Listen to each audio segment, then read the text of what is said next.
नमस्कार दोस्तों, उषा की आवाज चैनल में आप सभी का स्वागत है। हमारी आज की कहानी है नाराज नहीं, खुश हूँ तुमसे। निधि के ससुराल में भरा पूरा परिवार था। परिवार में निधि के पति नितिन के अलावा सास ससुर, दो देवर और दो छोटी नंदें थी जो हमेशा उसे अपने काम में उलझाए रखती थी। निधि किसी के काम को मना नहीं करती थी। वह सुबह के 4 बजे बिस्तर छोड़ देती और सबकी फरमाइश पूरी करने के लिए पूरा दिन एक पैर पर खड़ी रहती थी। ननद कहती मेरे लिए पराठा बना दो, तो देवर कहते हमारे लिए पालक पनीर की सब्जी बनाओ। तब निधि मुस्कुराते हुए उनकी फरमाइशें पूरी कर देती थी। अपनी सास शांता को वह किसी काम को हाथ नहीं लगाने देती थी। जब भी वह कोई काम करने को चलती तब निधि उन्हें यह कहकर काम करने से मना कर देती थी कि आपने मेरे आने से पहले बहुत काम किया है, अब आप आराम कीजिए। और खुद ही झाड़ू पोंछा, बर्तन कपड़े, दोनों वक्त की चाय नाश्ता खाना खुद ही तैयार करती थी।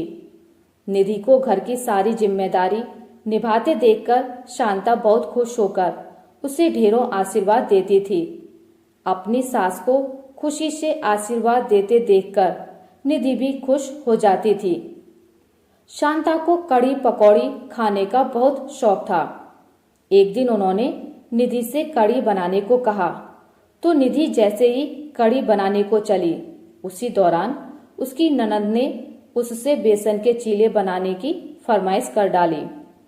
जब उसने ननद को चीले बनाकर दिए तो देवर ने उससे पाव भाजी खाने की फरमाइश कर डाली। तब पाव भाजी बनाने के चक्कर में वह कड़ी बनाना भूल गई थी। अगले दिन भी ऐसा ही हुआ। देवर और ननद की फरमाइश पूरी करने के चक्कर में उसे सास की फरमाइश याद ही नहीं रही। 2 दिन बाद जब वह मटकी में दही बिलो रही थी तब मक्खन निकालते वक्त उसे याद आया कि उसकी सास ने उसे कड़ी बनाने को कहा था।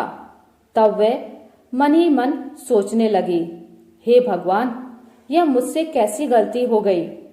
कहीं सास मुझसे नाराज ना हो जाए, इसलिए आज मैं उनके लिए कड़ी जरूर बनाऊंगी। पहले जल्दी से घर की सफाई कर लूं, फिर खाना तैयार करूंगी। यह सोचकर वह घर की सफाई करने लगी। घर की सफाई करने के बाद वह खाना बनाने के लिए रसोई में आई तो अपनी सास को कड़ी पकौड़ी बनाते देखकर वह डरते हुए उनसे बोली, मम्मी जी आप रहने दीजिए, कड़ी पकौड़ी मैं बना दूंगी, आप आराम कीजिए। तब शांता बोली, तू कुछ और काम कर ले, कड़ी पकौड़ी मैं बना दूंगी। सास की बात सुनकर निधि को लगा कि कहीं उसकी सास उससे ज्यादा नाराज तो नहीं हो गई, जो आज उसके खाना बनाने से पहले ही खुद कड़ी पकौड़ी बनाने बैठ गई। वह डरते हुए सास से बोली, मम्मी जी मैंने आपके लिए कड़ी नहीं बनाई, इसलिए आप मुझसे नाराज हैं, जो आप मुझसे बनवाने की बजाय खुद बना रही हैं। निधि की बात सुनकर शांता मुस्कुराते हुए बोली, बहू नाराज नहीं, खुश हूं तुमसे कि तुम खुशी खुशी सबकी फरमाइश पूरी करती हो। क्या हुआ अगर तुम कड़ी बनाना भूल गई? मैंने सोचा तुम घर की सफाई कर रही हो तो खाना बनाने में मैं तुम्हारी मदद कर दूं। इससे खाना जल्दी बनने में तुम्हें आराम भी मिल जाएगा और मेरी इच्छा भी पूरी हो जाएगी। दिन भर अकेले काम करने से तुम थक भी तो जाती हो। वैसे तुम्हें भी तो कड़ी पकौड़ी बहुत पसंद है। सुबह तुम फोन पर अपनी मम्मी से कह रही थी ना कि तुम्हें उनके हाथ की बनी हुई कड़ी पकौड़ी की बहुत याद आ रही है। रोज तू सबकी पसंद का खाना बनाती थी, आज मैंने तेरी पसंद का खाना बना दिया। मैंने दूसरी गैस पर चावल भी बना दिए हैं, चल जल्दी से खाकर बता कैसे बने हैं। सास का अपने प्रति इतना प्रेम देखकर निधि की आंखें नम हो गई थी।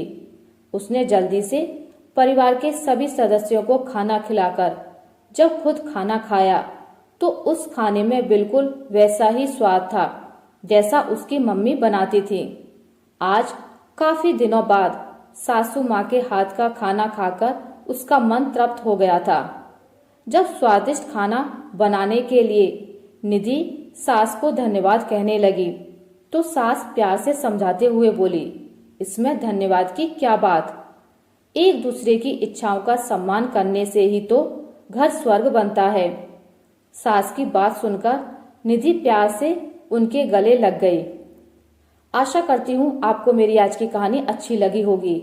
अगर आपको मेरी कहानी अच्छी लगी है तो इसे लाइक करें, ज़्यादा से ज़्यादा शेयर करें और अगर आप मेरे चैनल पर नए हैं तो इसे सब्सक्राइब करना ना भूलें। मिलते हैं एक नई कहानी के साथ, तब तक के लिए नमस्कार।